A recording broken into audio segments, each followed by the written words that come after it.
Welcome, and thank you for tuning in.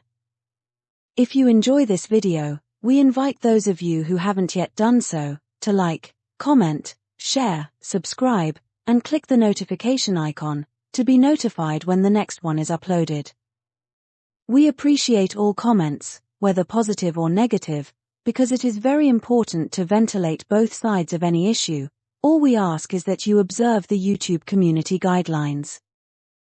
As we said in our previous video, we were prepping up to do this one, expressing our concern that Mercedes were gearing up to ensure that Sir Lewis never makes it to Ferrari, but took time out to finish watching James Atkins's biggest sporting scandal ever revealed video. A light bulb went off in our head after watching James's video, so we decided to do a video scrutinizing Toto's actions in the immediate hours after the end of the Abu Dhabi race. We concluded that the most plausible reason for him not attending any of the hearings was that he was busy fleshing out the deal to betray Sir Lewis with Liberty Media.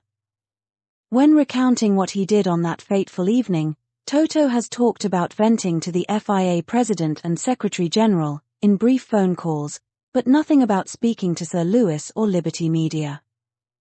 What could he have been doing to occupy himself during the time when the others were at the hearings? Damn.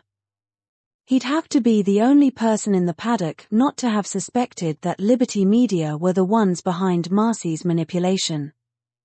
He'd have to be the only person in the paddock not to have known that Liberty Media had the tightest control of their prized F1 asset.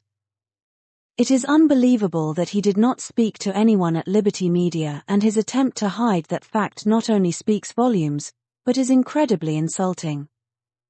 This omission suggested that Toto did not want to reveal that he spoke to Liberty Media, because their conversations revolved around him using the strength of the case and the reputation of their legal counsel to cut a deal for himself and Mercedes to drop the appeal. Now what would this man, who was wicked enough to do this, do to Sir Lewis to prevent all his evil deeds from being undone by his move to Ferrari? Once he and Liberty Media had agreed terms in principle, Toto went off to the party to celebrate himself and his achievements. The public backlash from the viral images of him at the party took Toto and Mercedes by surprise, and they made futile efforts to have them deleted. Are they preparing to delete Sir Lewis to avoid the destruction of their legacy should he arrive at Ferrari? The images from the party showed that Toto and his revelers did not care one jot for the theft of Sir Lewis's 8th title, and this is why we keep renewing our call for information about whether any members of his side of the garage attended. Notably, both Toto and Liberty Media maintained a 3-day silence to hash out the deal, and once it had been consummated, Mercedes withdrew their appeal.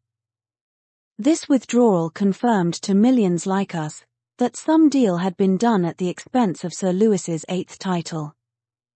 Recent developments have reaffirmed our previous findings, that Toto and Mercedes became resentful of Sir Lewis's success once it started threatening to surpass that of their idol.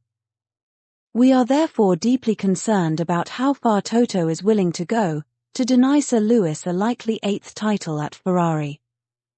Protecting Schumacher's legacy explains why Mercedes went to extreme lengths to use Nico Rosberg to halt Sir Lewis's inexorable rise above Michael. Unfortunately for them, the toll was too heavy on Nico, who quit immediately after his 2016 title. Bottas was unwilling to resort to Nico's antics, so they got rid of him. Verstappen was, so they gifted him Sir Lewis's 8th title, and are keen to bring him in as replacement. Bono, a lifelong Mercedes loyalist and potential Verstappen race engineer, understands the need to protect Michael's legacy at Sir Lewis's expense, so they rewarded him with a superficial promotion to mask the cash bribe for withholding critical information during races. Liberty Media knew what the score was, so they understood that Toto and Mercedes could be bribed heavily to overlook what happened in Abu Dhabi. It should be noted that Mercedes looking for someone to challenge their dominant driver was contrary to established norms. One of the fiercest teammate rivalries in F1 was that between Alain Prost and Ayrton Senna at McLaren Honda from 1988 to 89. During that highly acrimonious period, each driver won one title before Prost went off to Ferrari. The Rosberg-Hamilton rivalry was the next notable one, but this time the acrimony was artificially induced by Mercedes, who turned Nico nasty, to promote their agenda. The initial relationship between the two friends was collegial, and produced many exciting but clean races, with Sir Lewis mostly coming out on top, and this was not to Mercedes's liking. So, they induced Nico to get nasty, but the malevolence was too much for him to handle, so he retired from the sport, and Toto, in his usual style of speaking out of both sides of his mouth, has repeatedly declared to never again repeat 2016. Well, lo and behold, despite his earlier protestations, and even though Mercedes are not currently championship contenders, Toto has reverted to his 2016 playbook to induce George Russell into getting nasty with Sir Lewis. Given that this is not a title fight, the only reason must be Toto's desire to push a defeated Sir Lewis into retirement. Unlike the acrimony that Toto prefers, collegial relationships have underscored many of the periods of domination in F1.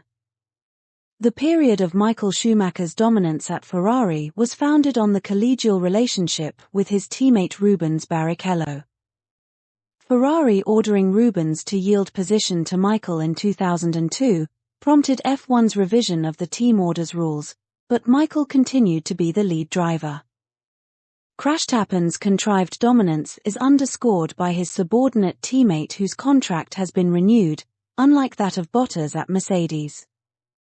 So, it is clear that Mercedes have been preoccupied with finding a teammate to usurp Sir Lewis, even though their dominance was never threatened by his. Therefore, one can rightly conclude that Mercedes were motivated to truncate Sir Lewis's dominance to protect Schumacher's legacy. What are they willing to do to protect that legacy, which is now threatened by Sir Lewis moving to Ferrari?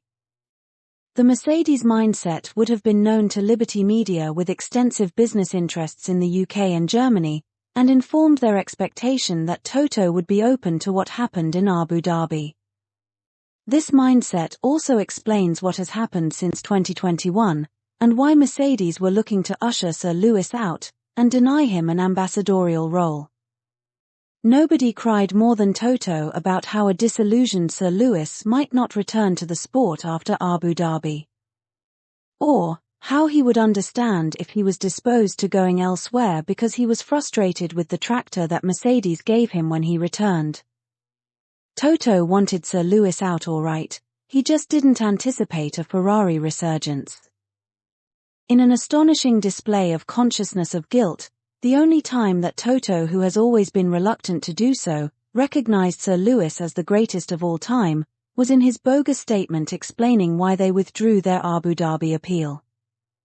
It was consciousness of guilt that prompted him to use this letter, underpinning the greatest betrayal ever in sporting history, to acknowledge Sir Lewis as the greatest racer in the history of Formula One, for the only time. He has of course since then recanted his valuation, to revert to his default of Schumacher historically, and Verstappen currently, as evidenced by his willingness to offer him a monstrously bigger package than he had been willing to offer Sir Lewis. Given that Mercedes have always signaled their intention to part ways with Sir Lewis, why are they now spitting feathers because he has granted them their heart's desire? Could it be, as we pointed out in previous videos, that this is because Mercedes have now realized that they have allowed a resurgent Ferrari to ambush their legacy? That being the case, the lengths that Mercedes will be prepared to go to protect their legacy is now a matter of extreme concern. We have seen some evidence of that in the first half of the season, and many of us share the whistleblowers' concern that they have been jeopardizing Sir Lewis's safety in their efforts to impede his performance. So, what will they be willing to do now that he is in the ascendancy? What will they do, now that Plan A with George has failed? Furthermore, the Mercedes hierarchy, including Toto and Andrew Shovlin, who had been openly critical of his performance during the early stages, now have egg on their faces as he has romped ahead of his teammate, who they have been lavishing praise on, while sabotaging Sir Lewis. We are not aware of anyone who has been more critical of Sir Lewis this season than Toto Wolff and Andrew Shovlin, the trackside engineering director. It was because of Andrew's criticism about Sir Lewis's outdated driving style that we understood that the changes that Liberty Media introduced were designed to be particularly inimical to his driving style, and not simply to introduce closer competition like they proclaimed at the time. Interestingly enough, this was the same thing that was done to end Schumacher's dominance and prompted him to retire. However, this time around, Sir Lewis remained to battle on, and still he rises. So, what is Plan B? The same people who criticized his competitive dominance for supposedly killing the sport are the same ones celebrating Verstappen's contrived and uncompetitive dominance today.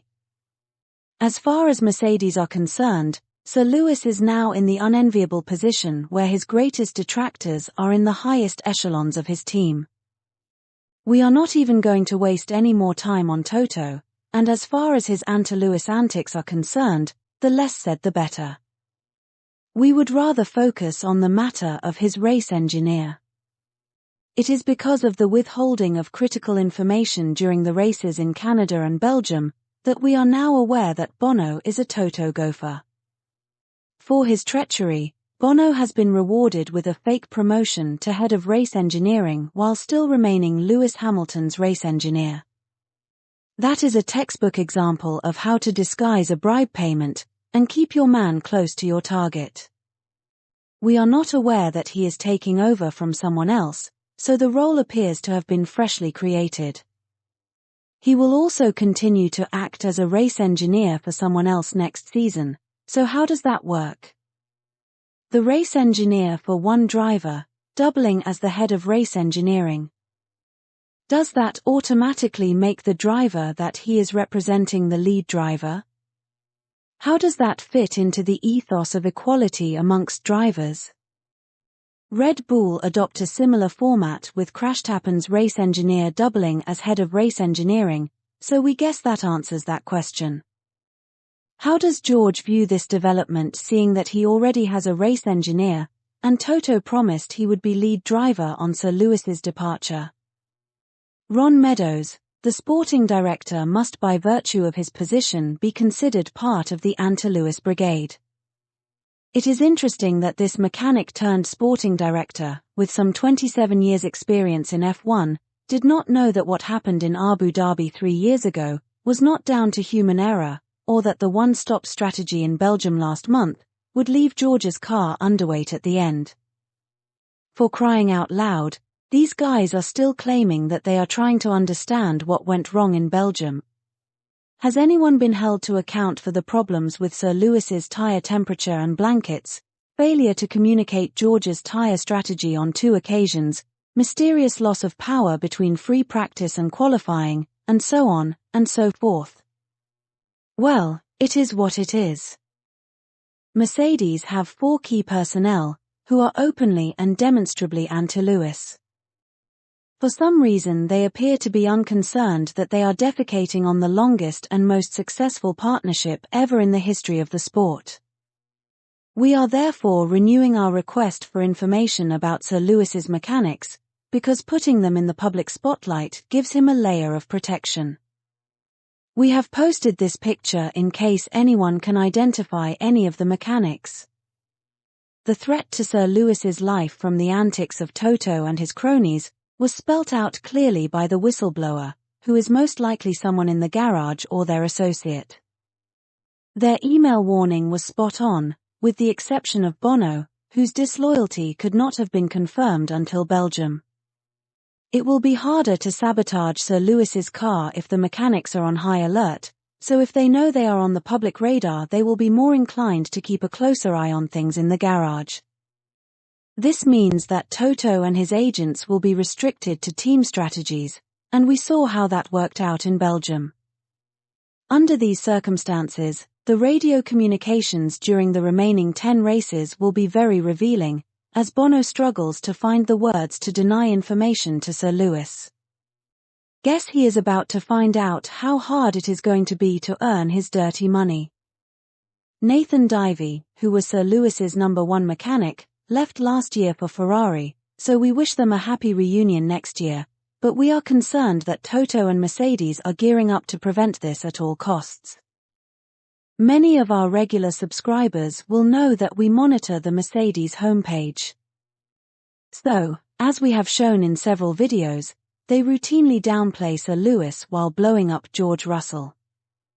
They give George more coverage and prominence on their website.